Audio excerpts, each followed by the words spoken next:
festival, but programs like Limud Oz and a variety of others. Now we're doing an interesting thing in this session. It's based on a Limud concept where people are asked at Limud to give the Jewish talk of their life in 15 minutes. It's like a Jewish TED talk. Both. It's like a Jewish TED talk, but except this is going to be Israel focused. So it's going to be an Israel talk in 15 minutes. And of course, we all know that Israel stirs our passions in so many ways, and this is an opportunity to be both challenged and or inspired by the dreams, observations and visions of three writers for whom Israel is both a home and a homeland. So our first speaker today will be Dr. Yoaz Hendel. Yoaz is Shalom's current scholar in residence. And I think many of you know by now, just very short introductions. He's chairman of the Institute for Zionist Strategies. He was the director of communications for Prime Minister Benjamin Netanyahu. He's a popular policy analyst. He has his own weekly radio show and newspaper column, frequently appears on television, and he received his PhD in military history from Tel Aviv University. Please welcome Yoaz Hendel.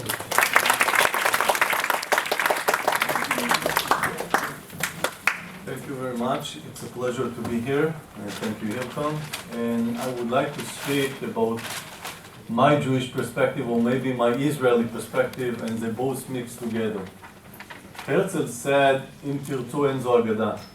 If you will, it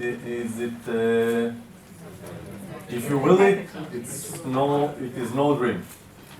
And what he talked about is, first of all, how to create home to the Jewish people. But secondly, he spoke about how to create home which will become a lighthouse for the other people in the world and for the other countries in the world. Now, when you look at Israel after 67 years, and you see different phenomena, and you hear the news day by day, and you hear the criticism, I'm not sure that one that not support Israel from beginning or didn't grow up in a very strong Zionistic Jewish community or whatever, will define or will find Israel as light, as house light of the universe, and I'm not sure that he will understand deeply what Israel is about and what we are about when we are talking about Or Lagoim. Now, I grew up in a small, and I said it before in part of my lectures, I grew up in a small settlement, 5 kilometers from the Green Line, which is, if one want to criticize Israel, usually is using the issue of settlements as part of what Israel is not doing good, and part of where the radicals and the extreme voices are staying. And I grew up in a small settlement, and I educated on the fact that everyone, all the humans, all the people in Israel and in other places were born equal, Jews and Arabs. And when I grew up, I went to visit our next door village Arab, and I didn't know, I knew that there are differences between Jews and Arabs, and I knew, and I studied all about the wars that we had, but I didn't feel some kind of racist feelings or other feelings that one may say that it's part of Israel as he understands it. On Thursday Eve, I went to visit the University of Sydney University, in order to meet Jewish students, the Jewish Students' Union. And it was after I read in one of the newspapers that they feel uncomfortable with what's going on in Israel right now and with the operation in Gaza. And when I got into this class, I saw that, before that actually, I saw that there are about 30, 40 Muslims that got into this class and sat in the front of the classroom. And the very nice girl that she is heading the Jewish students organization, she was quite nervous about the fact that she has this kind of crowd, and of course she cannot tell them to go out, or because there is no discrimination between Muslims and Jews.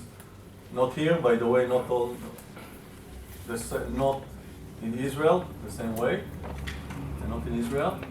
And she was starting reading, actually. She had to introduce me, and she was a bit nervous, so she read it without thinking deeply about what she's reading. So she read, he served in 2006 and for the Hezbollah, and after that in 2013 he took part in the operation in Gaza and for the Hamas, and he just came back from a duty service and he fought in the operation in Gaza, and I see those faces. And the third thing that after this beautiful introduction, I came with those 40 people with beers and with hijab and all and I stood there and I told them, look, I'm very happy that I had opportunity to unite Jews and Arabs together, or Jews and Muslims together in one classroom. And I would like to speak about my perspective, about my democratic and liberal country, which is a Jewish state. And as I see it, there is no controversial between to be a Jewish and to be a Democrat and liberal. And this is what I am, and I started, as I told you, and to explain them that I grew up in a settlement, and I'm a duty officer in the IDF, and I spoke about my ethical code as IDF officer, and what is purity of arm, which is one term that every soldier carry in his pocket in order to understand and in order to maintain the ethical code which separates between civilians and non-civilians. And after 5 minutes they start shouting that I'm a liar, and Israel discriminates between Jews and Arabs and things like that, and we are not liberals and not Democrats. And I'm not telling you all of that because of the argument, but because one of the main claims that I find today regarding Israel is what we are, and what kind of country we have, and what kind of future we're facing. And I know that there are many problems in Israel. If you read the newspaper, you find a lot of extreme voices. We had this accident, unfortunately, with extreme radical right Israelis that killed an innocent child, and I was ashamed that it happened, this kind of event happened in Israel. We had different extreme voices in different places. We have problems with small part of the settlers in Judea and Samaria. We have problems with the radical left that sees Israel in different ways. Israel, it's a country with problems, and there are problems. But at the same time, the mainstream in Israel is educated on the fact that we have a Jewish state and a democratic and liberal one. And the mainstream in Israel is educated on this sentence of Herzl about the dream. And we are still believers and dreamers, and we're still looking and doing all the efforts that we can in order to maintain and in order to advance a society that will be Or LaGoyim. Now, it's not easy.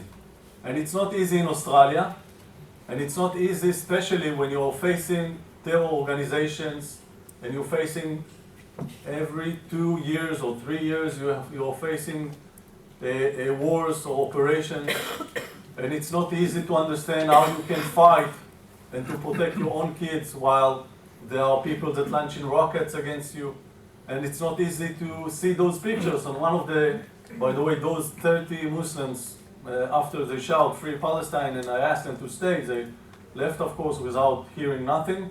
But there were 3 guys, Muslims, that stood in the class and heard and just listened to me for 1 hour and then asked questions. And one of the questions that they asked, how you can explain the picture of those innocent kids that were killed in Gaza Beach. And this is a difficult question, and I told them, first of all, I would like to tell you that I'm very sorry that it's happened. And I'm sure that there is no one officer in the IDF that is happy to see those pictures, and I'm sure that most of the Israelis, the majority of the Israelis sees those pictures and feel very uncomfortable with these facts. But this is part of the war, and we are investigating ourselves, and we are educating our own people on the ethical code of the IDF, on our values as we see it, not because we are thinking about the Palestinians, with all the respect, and not because we're afraid or from the day after the war and from the headlines that we will see in The Guardian or wherever or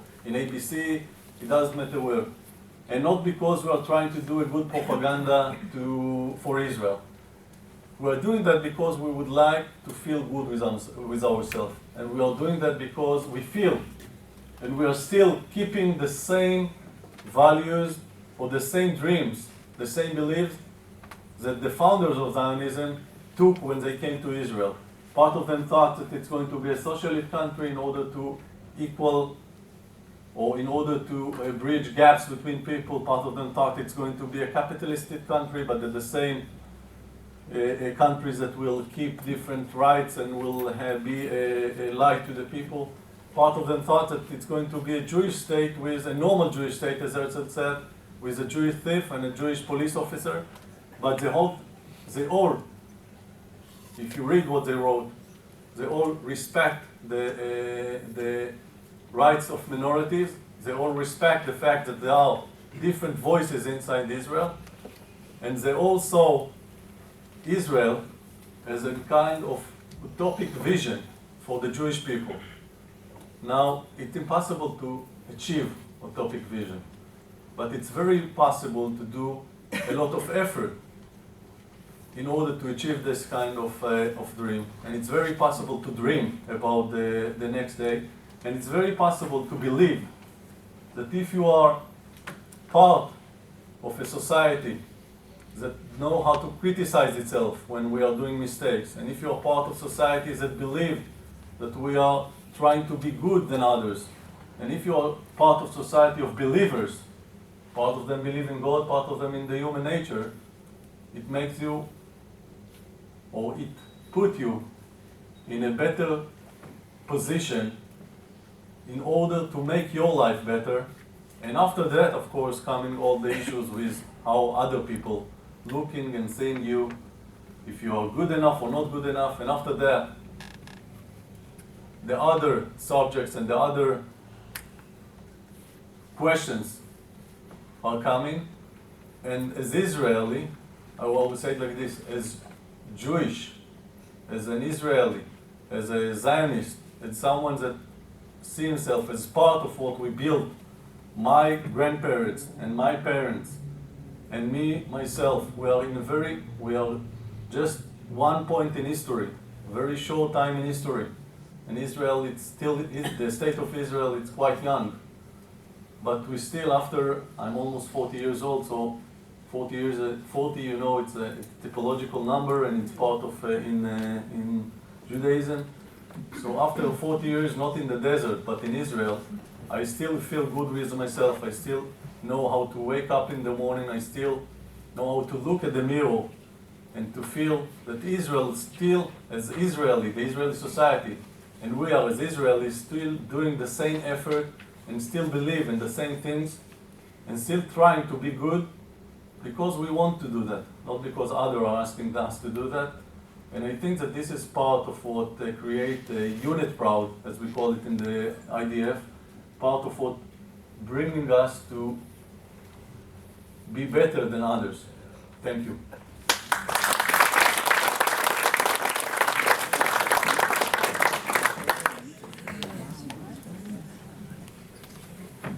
Thank you, Yoaz. I should have announced his topic, but I think it became apparent he was speaking about Israel as a light unto the nations. Now, our second speaker is Dr. Michael Kagan. Michael's the author of 4 books. He's done some very interesting work in developing Holistic Judaism, which is a synthesis of midrash, halacha, Kabbalah, Hasidism, psychology, and mysticism. He studied ecology from a Jewish perspective and created the Interfaith Center for Sustainable Development. Michael was born in London and now lives in Israel, and his topic is Us with Them. Please welcome him.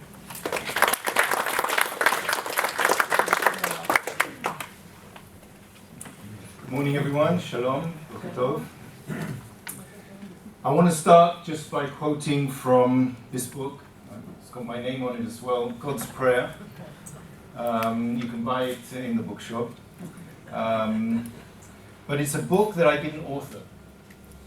It's a book that came to me in 3 days of listening and 3 days of writing. This book came to me. In the introduction, there's a discussion about who is the author of such a book. When I read it, it's not my words. And I want to read just a little piece, and then I will start my talk. This is addressed to the children of Adamah. Who are the children of Adamah? All of us. I urge you, as one who loves you, to turn. Turn and face the truth. Turn and face those that you have hurt. Turn and look them in the eye. Turn and look yourself in the eye. Turn and look me in the eye and see. In 2003, I had returned from America. I'd lived 2 years in America with my family, and we came back.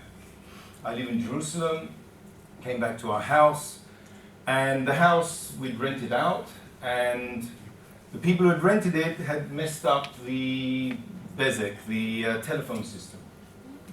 So I called in I phoned up Bezek and asked to send round an engineer to fix it, and he came round, and I detected in his voice, in his Hebrew, an Arabic accent.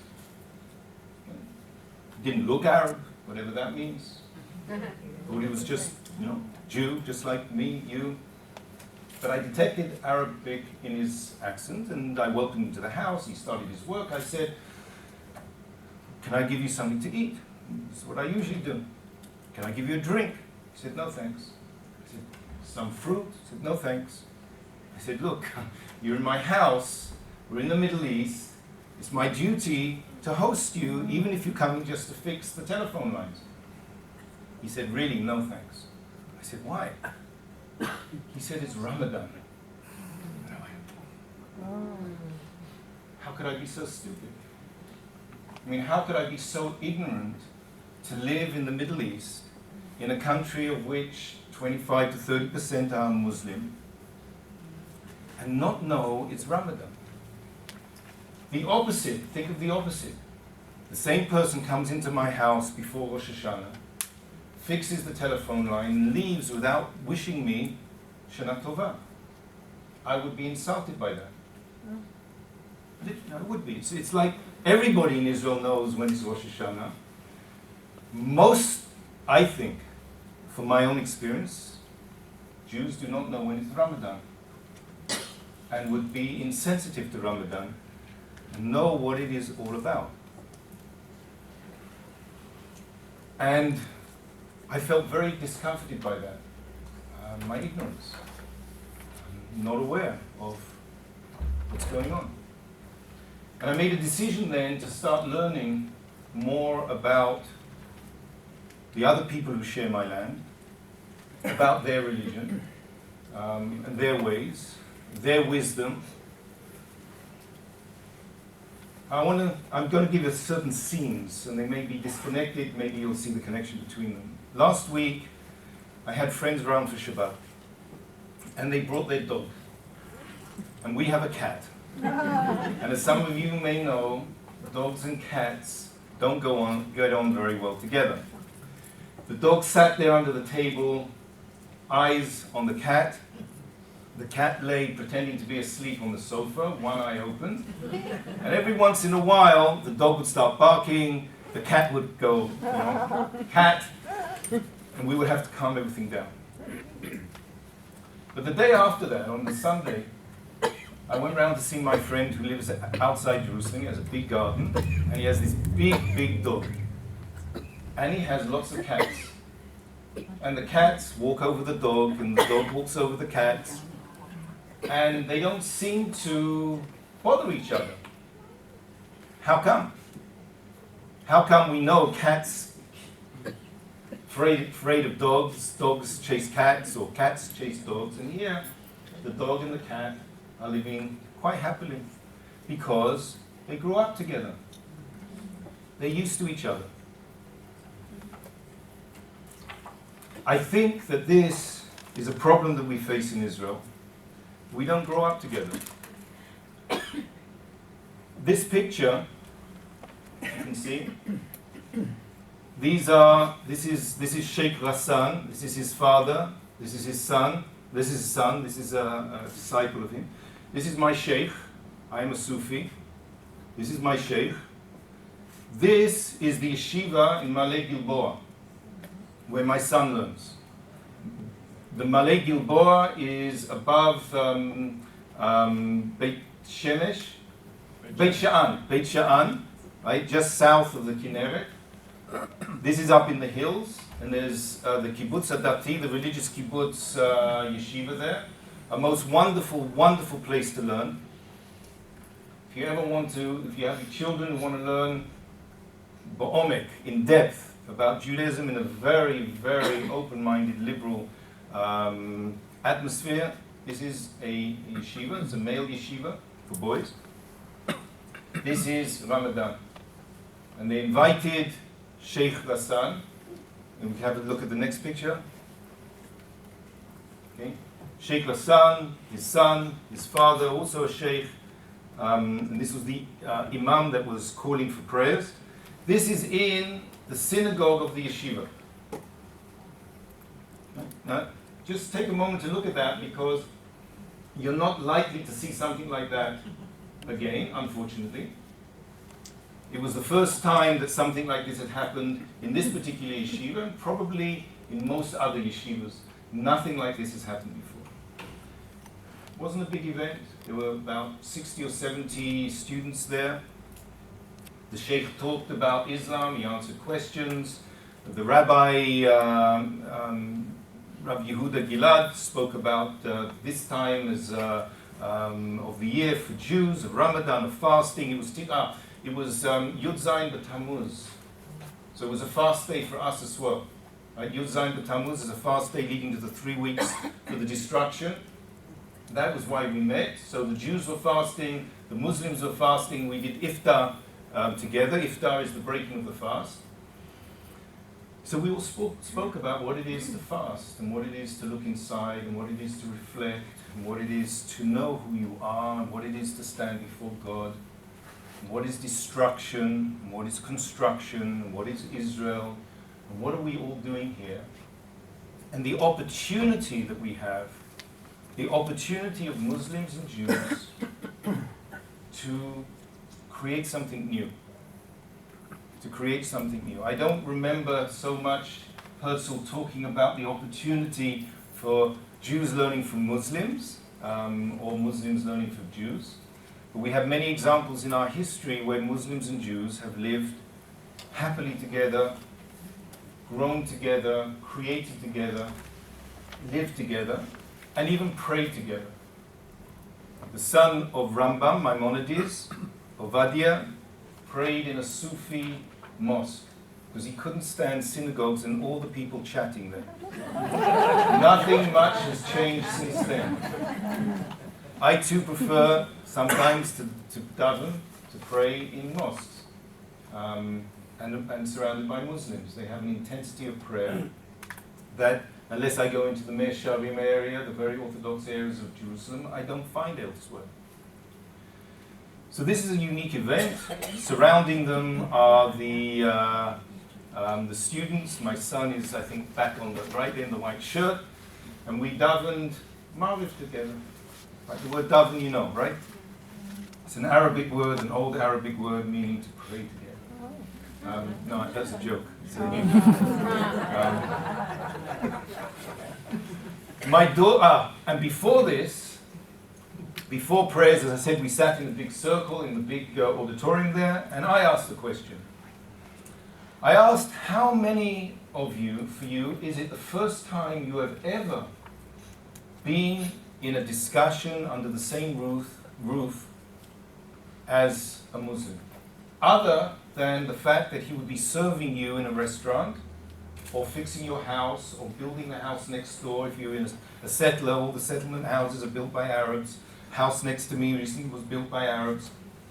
Other than that, How many of you, is it the first time that you have sat and had a discussion with, spoken to, learnt from a Muslim? About 90% of the people there, the students and the teachers, put up their hands the first time. Didn't surprise me, I knew that. But it is upsetting because of the fact that we live in a country where 30% of the population are not Jewish. And we have almost zero contact with them. My daughter, who is now 16, came back the day I left, last Wednesday, from Japan. She went to visit Japan as part of a Jewish-Muslim choir. She's in the choir there. It comes under the auspices in Jerusalem of the YMCA. So you have a Christian organization with Muslims and Jews. There's about 30 kids in it at the age of 15, 16, 17. They spend 2 days a week in the evenings together. 1 day is in discussion and learning with facilitators, professional facilitators, talking about all the difficult things that you know about, or you don't know about. Our religions, what our religions say, the festivals, what's happening in the country. And then the second meeting of the week is singing together.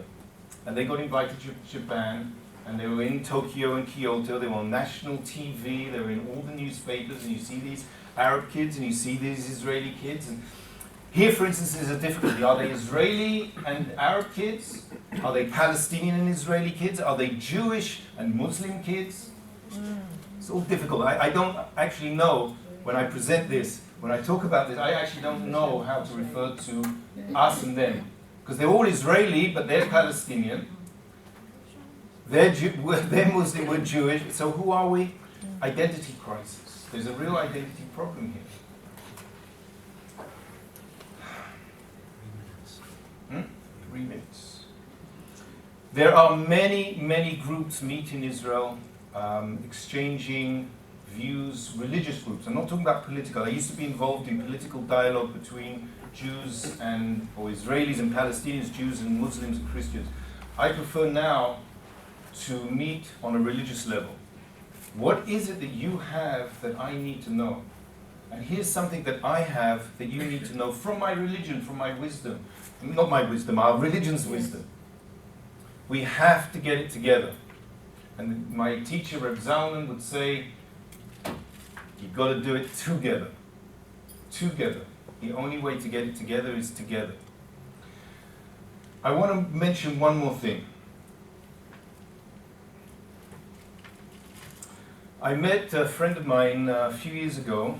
He's Israeli-American, or American-Israeli, and works in Jordan. And I went to Jordan to visit him. He's a high-tech person, but he's also an Arabist. He's a religious guy as well, Jewish religious and an Arabist. His bookshelves are full of history of Islam, history of books of the history of Arab nationalism, etc. He said, I want to explain this conflict to you. He said this, and I want to repeat it to you. He said, there's a problem. We don't talk to each other, we don't see each other. I said, what do you mean? He said, it's like this. At the center of the Arab psyche, there is one thing at the center of the Arab psyche. It's called respect. When you take away someone's respect, their honor, you disgrace them, the Talmud says, it's like killing you. The Talmud says when you take away someone's honor, it's like killing them. That is central to the Arab psyche. This thing called honor, respect. What is the center of Jewish psyche? What is the center of the Jewish psyche? I would say it's life. Life, l'chaim. We treasure life so much. So much. Why? Because we've been killed so much. We've been killed so much. So the center of our psyche is life. That's why in Israel security is number one.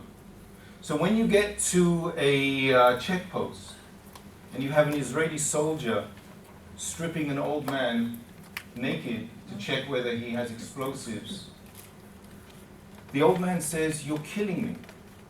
You've taken away my honor and respect." And the Israeli soldier says, "Who cares about your honor? We care about life. Your people want to take away our life. What's life compared to honor?" And the old man says, "You don't understand. You're killing me by taking away my honor." And we look at him and we say, "You don't understand. We respect life. You don't." This is what's happening. It's in Judaism and Islam, Israel, Palestinians, the deep non-understanding, the deep non-seeing. And I just want to end with just one more quote. "Listen, O rebellious ones." Again, this is to all of us. This is not to Jews specifically. "I bless you with the ways of peace, and I curse you with the ways of war. Listen, those that can still hear the words of the Lord. Teach your people. Tell them of the errors of their ways. Pray for peace. Work for righteousness. End the hatred, the bigotry, the self-glory. Be humble in all your ways. Do not fear each other, for the peacemaker shall be blessed. Dissolve the barriers. Join hands as brothers and sisters. Unite your voices. Pray in your tongues to the God of mercy and peace. Show me that you care. Prove that you understand. Demonstrate that your home is precious." Toda Raba.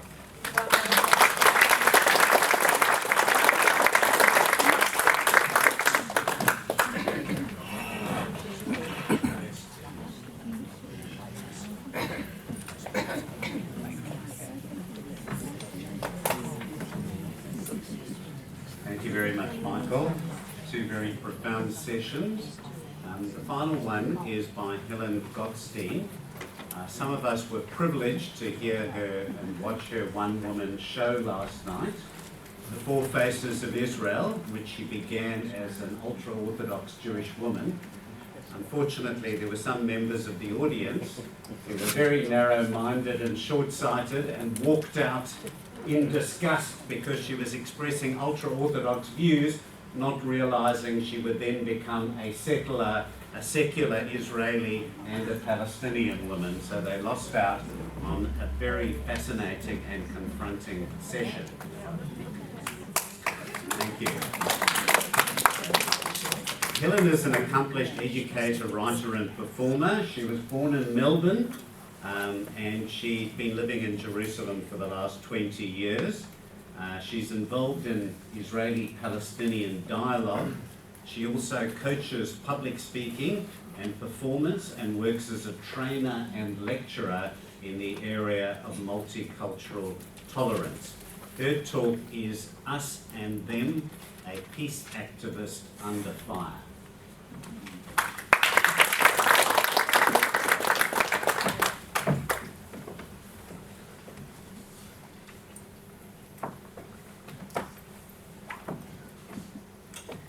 Thank you for welcoming me, and thank you for all the people who came to see my work last night.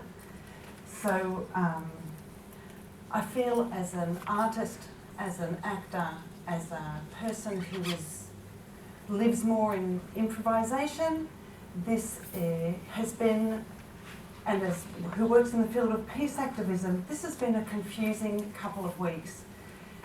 I think that as an Australian, part of me is Australian and part of me is Israeli, I'm very conscious of what's been happening whilst my family and my friends are under fire in Israel from missiles.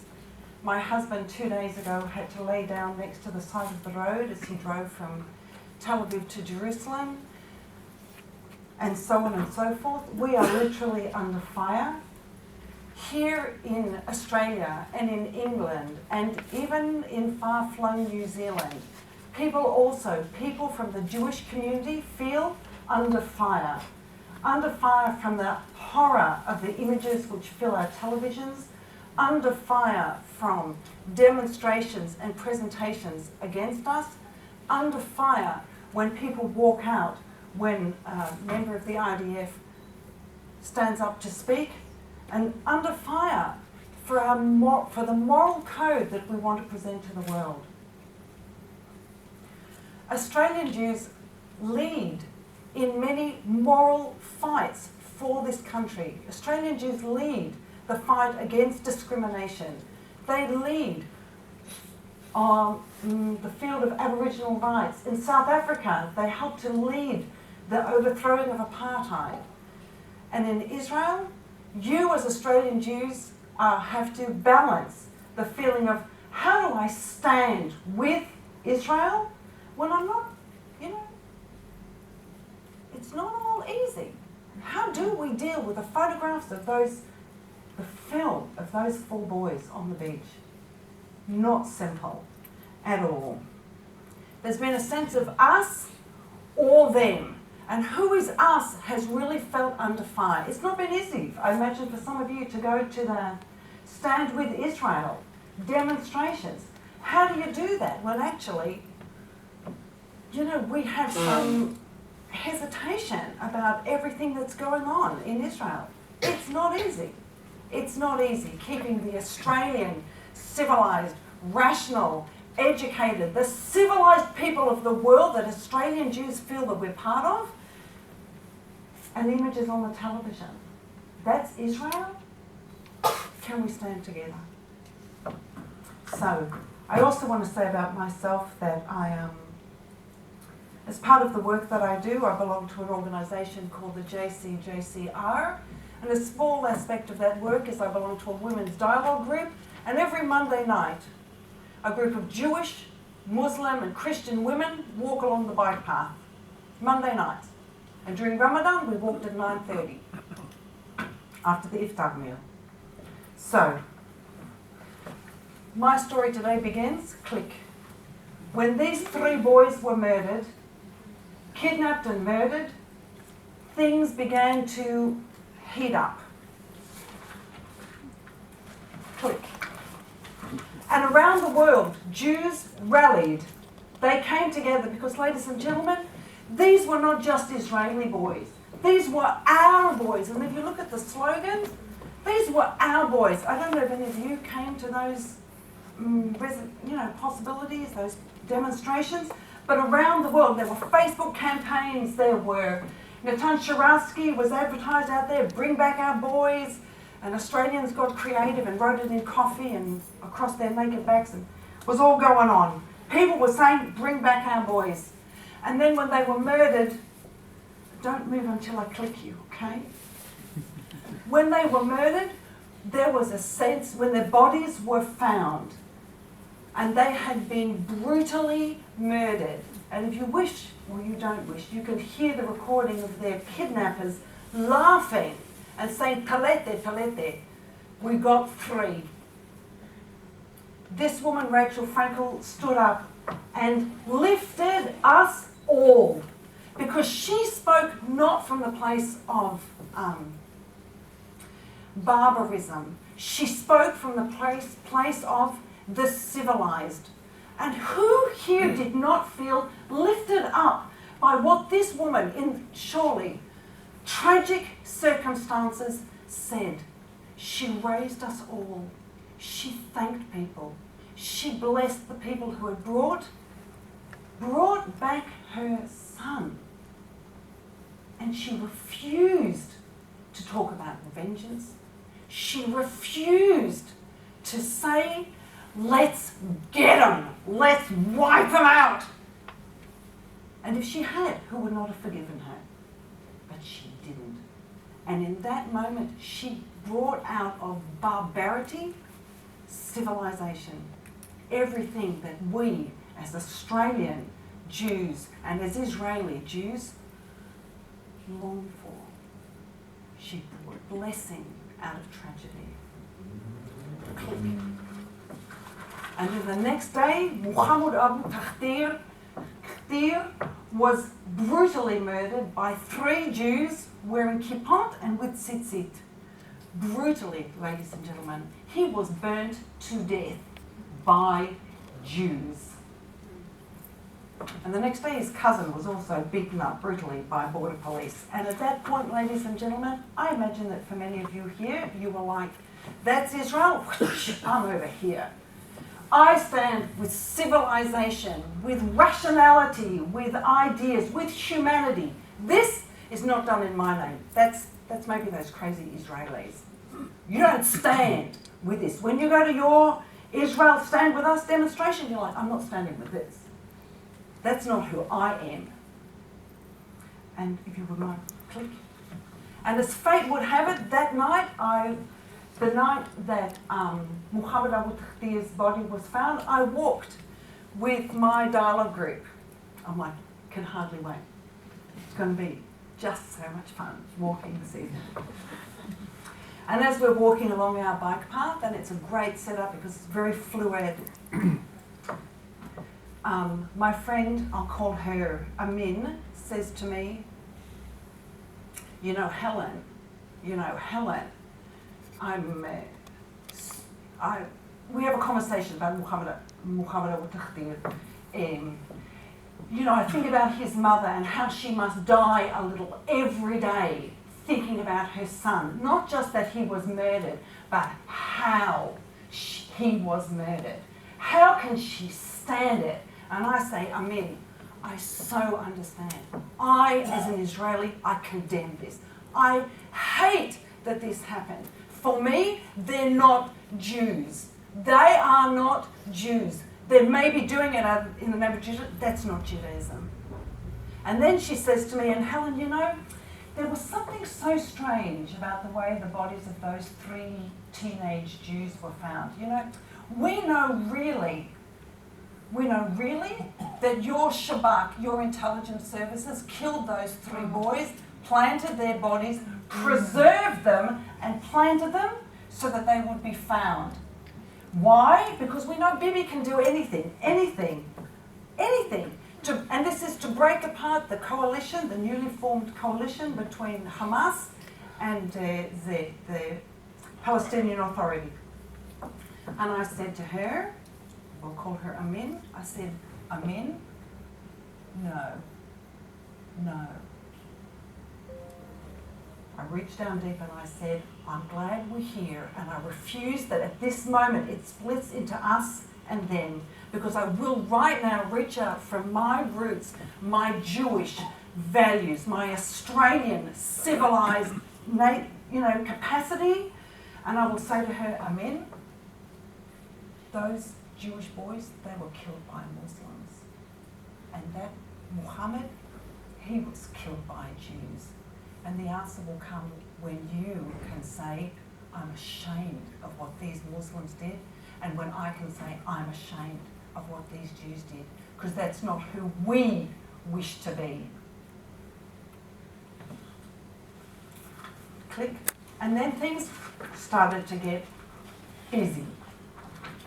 This is a picture of an interception over Tel Aviv, and this click is a picture of Gaza. You know it. Who here doesn't know that on the first day of the attacks that we launched from the air, that we bombed and used artillery in Gaza, 72 people died. 72 people died. We need to know that.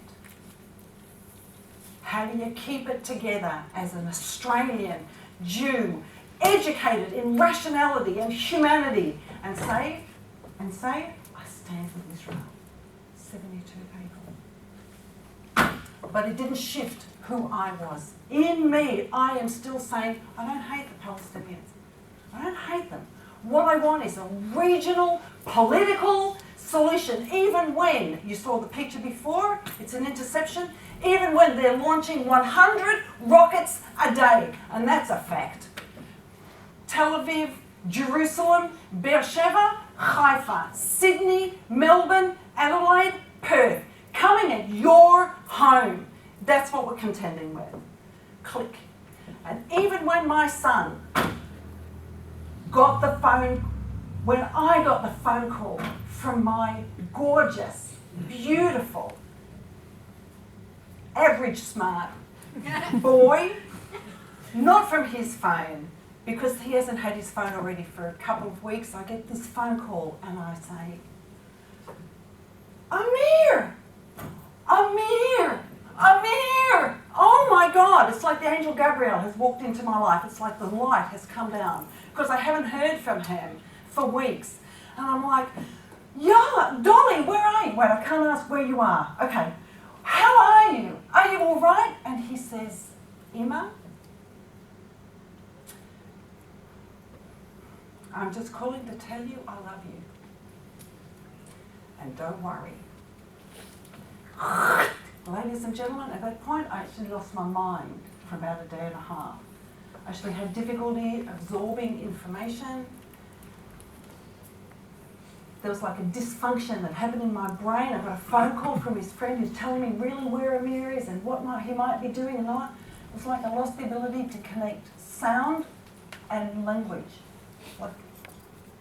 I'm like, if this is the brain's way of protecting me, I'm like, no thank you, not very helpful.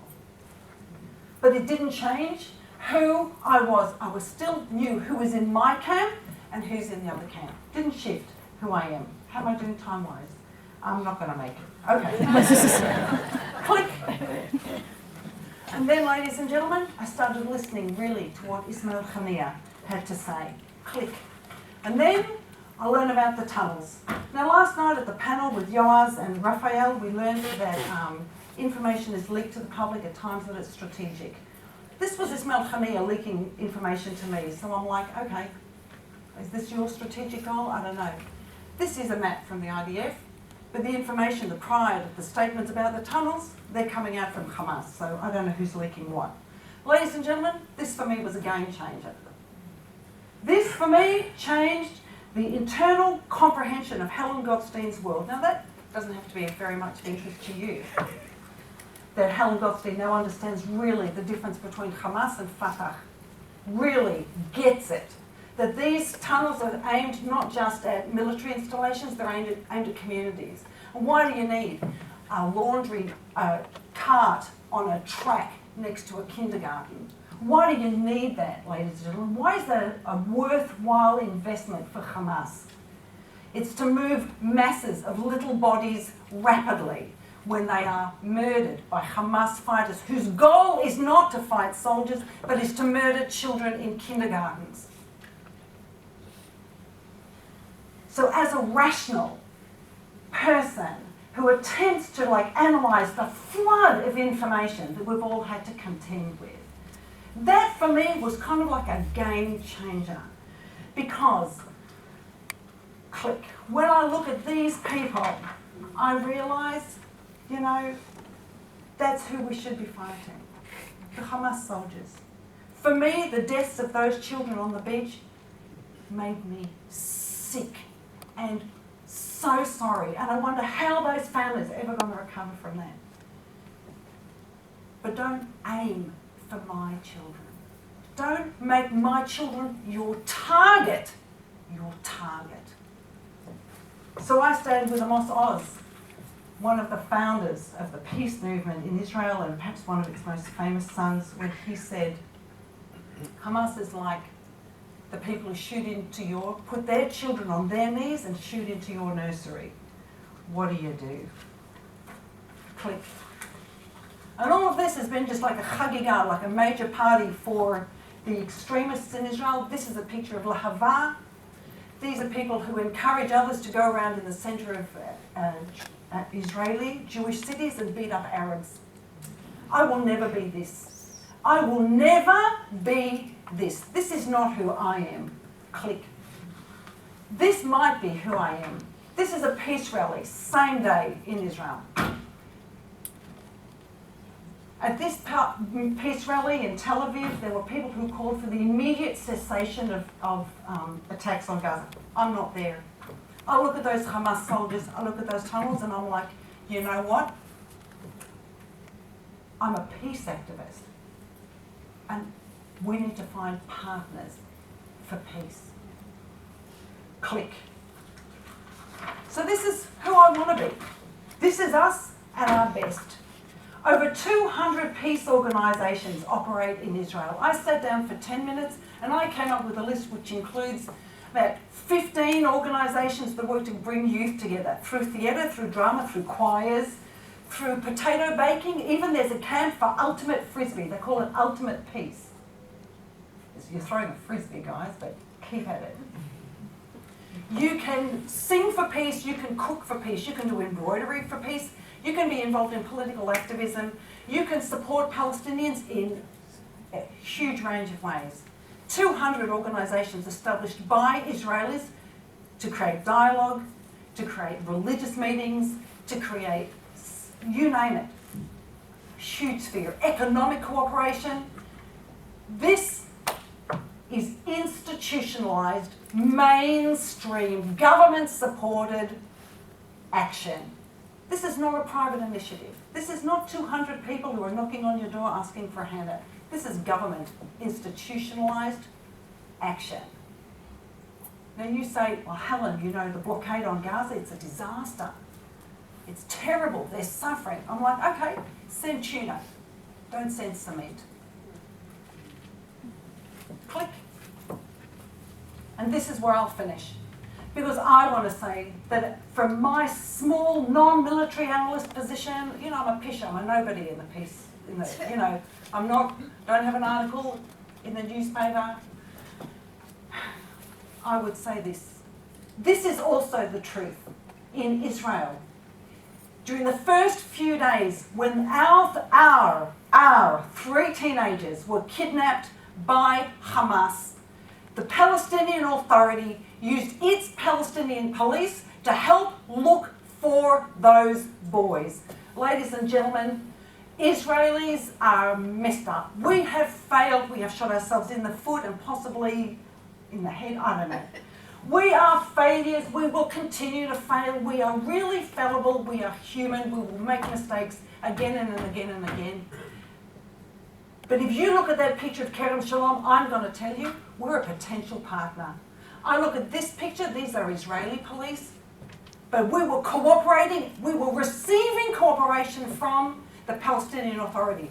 So I think, in this context of not just dreams and not just visions, but also observations that feed our understanding of the world we live in, that's also a fact. That's an observation you can put money on. Ladies and gentlemen, I'm not a fan of Abu Mazen. He's a problematic character. He's a Holocaust denier. He pays more money to the Palestinian prisons who killed more Israelis. That's a fact. I guess they don't like Bibi much either. We didn't choose him and they didn't choose him. What I can say, and I know I'm over time, I'll finish now. When those 3 boys were found murdered, Abu Mazen called the parents. There's something to observe. When Muhammad Abu Takhdir was found, Bibi called the parents. That's something to observe. Ladies and gentlemen, from my point of view, when I'm under fire, I have less sympathy for Hamas. I have less sympathy for Hamas. Because the enemy, the real division between us and them is fundamentalism.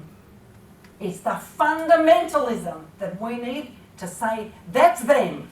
I'll stay with us. Thank you very much.